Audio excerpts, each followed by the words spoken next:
ওনাকে শিফায়ে কামিলা আজলা নসিব করে দাও।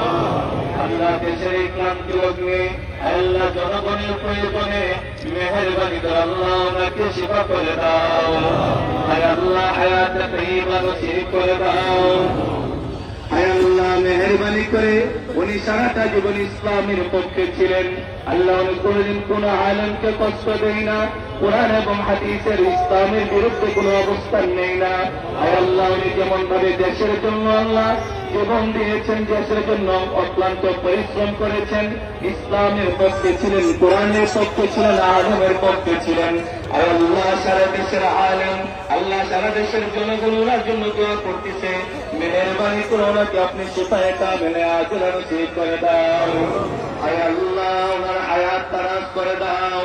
আল্লাহ আপনি তো সব কিছু করতে পারেন, আল্লাহ আপনি তো সর্বময় ক্ষমতার অধিকারী। আল্লাহ মেহেরবানি করে আপনি ওনাকে শিফা করে দাও। আয় আল্লাহ হায়াত যদি না থাকে খাতমা বিল খায়ের নসিব করে দিয়েন। আয় আল্লাহ সকলকে তো একদিন চলে যেতে হবে।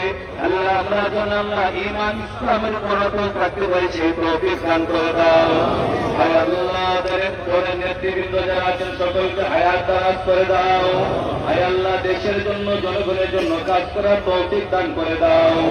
আল্লাহ গাজীপুরের মাটি ও মানুষের মাতা ছিলেন অধ্যাপক আব্দুল মান্নান সাহেব। আয় আল্লাহ ওনার কবরটাকে জান্নাতের বাগান বানিয়ে দাও। আয় আল্লাহ ওনার সে যোগ্য সন্তান আল্লাহ এম মন্ত্রীর কিমলানি সাহেব, আল্লাহ মনোনীত প্রার্থী মেহেরবানি করে আল্লাহ গাজীপুরবাসীর খেদমত করার তৌফিক দান করে দাও। আয় আল্লাহ সমস্ত নেতৃবৃন্দের সহ এক